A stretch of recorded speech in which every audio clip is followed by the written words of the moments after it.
Hello મિત્રો, કેમ છો તમે બધા? આઈ હોપ કે તમે બધા ઠીક હશો. તો મિત્રો આજે અમે જઈ રહ્યા છીએ તુલસીશ્યામ મંદિર, જે ધોકડવા ગામથી 14 કિલોમીટર આવેલું દૂર જંગલમાં છે. તો ત્યાં આજે આપણે તુલસીશ્યામ મંદિરની મુલાકાત લઈશું. અને આજે હું અને મારો મિત્ર અમે બે જઈ રહ્યા છીએ તુલસીશ્યામ મંદિર. તો મિત્રો તમે વિડીયોમાં કન્ટિન્યુ બન્યા રહેજો, જેથી કરી તમે જોઈ શકો વિડીયો. હેલો મિત્રો, અમે પૂગી ગયા છીએ અત્યારે ધોકડવા ગામ. મિત્રો આ છે ધોકડવા ગામ, તમે જોઈ શકો છો.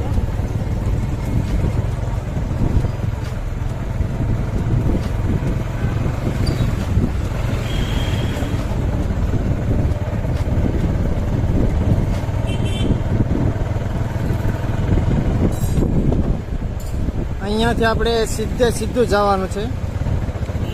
આ છે બોડિયું.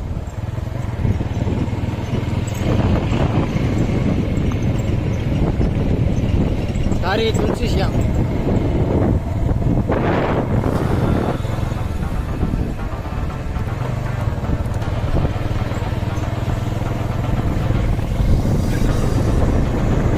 મિત્રો આ રસ્તો ડાયરેક્ટ ધારી નીકળે છે. રસ્તામાં તુલસીશ્યામ મંદિર આવે છે.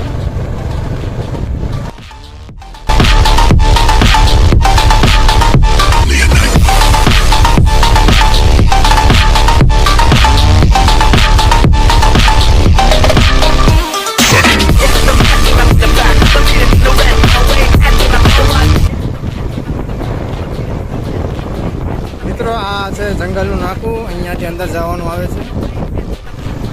હેલો મિત્રો, અમે 5 જ મિનિટમાં હવે તુલસીશ્યામના મંદિરે પહોંચવામાં વાર લાગશે. અત્યારે અમે જંગલમાં જઈએ.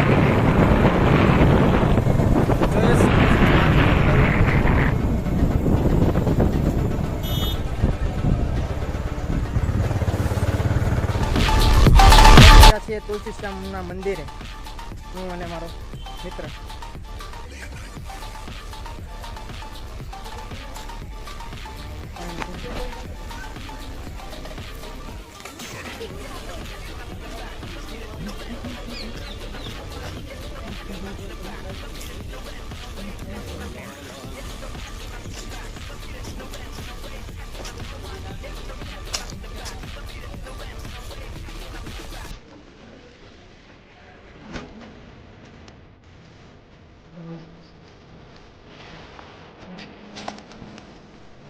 અહીંયાથી આપણે આગળ જઈને શ્રી કૃષ્ણના દર્શન કરીશું.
તો મિત્રો અમે મંદિરે પહોંચી ગયા છીએ.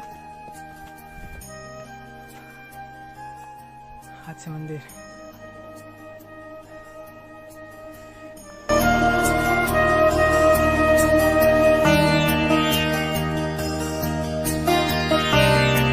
મિત્રો આ રૂક્ષ્મણી માતાનું મંદિર આવેલું છે. અહીંયા ઘણી મહિલાઓ માનતા માને છે અને પોતાની શ્રદ્ધા અનુસાર પૂરી થયા બાદ તે અહીંયા આવીને બંગડી ચડાવે છે.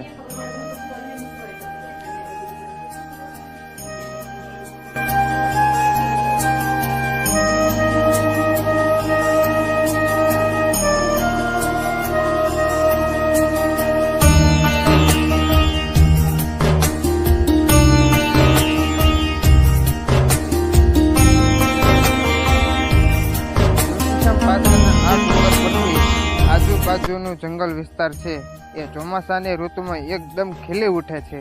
તો આ નજારો મિત્રો તમે જોઈ શકો છો.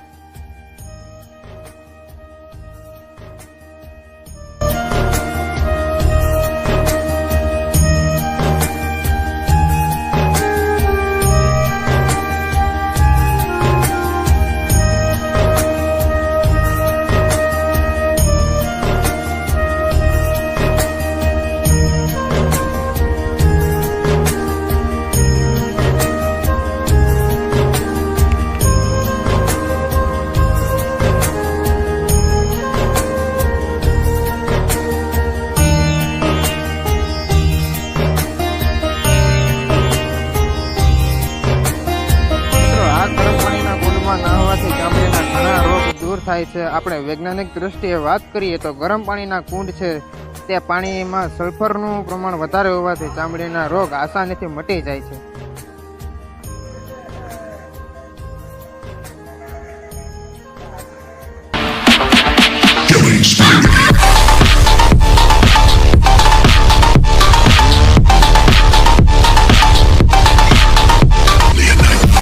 તો મિત્રો આપણે ગુજરાતના સુપ્રસિદ્ધ મંદિર તુલસીશ્યામ ખાતે કઈ રીતે પહોંચવું તે જોઈ લઈએ. ચાલો. સૌપ્રથમ અમદાવાદથી તુલસીશ્યામ 321 કિલોમીટર થાય છે. તમે ધોળા, ઢસા, અમરેલી થઈને તમે તુલસીશ્યામ આવી શકો છો. હવે ભાવનગરની વાત કરીએ તો ભાવનગરથી તુલસીશ્યામ 200 કિલોમીટર થાય છે. તમે મહુવા, ખાંભા થઈને તમે તુલસીશ્યામ સુધી તમે પહોંચી શકો છો. તો હવે જોઈએ જુનાગઢથી. તો જુનાગઢથી તુલસીશ્યામ 115 કિલોમીટર થાય છે. તમે બિલખા, ધારી થઈને તમે તુલસીશ્યામ પહોંચી શકો છો. મિત્રો કેમ છો તમે બધા? તમને વિડીયો પસંદ આવ્યો હશે. તો મિત્રો અમારી ચેનલમાં નવા આવ્યા હોય તો ચેનલને સબસ્ક્રાઈબ કરવાનું ના ભૂલતા. વિડીયોને લાઈક કરી દેજો, શેર કરી દેજો અને મળીએ આપણે એક નવા બ્લોગમાં. ત્યાં સુધી ટાટા, બાય બાય, હર હર મહાદેવ.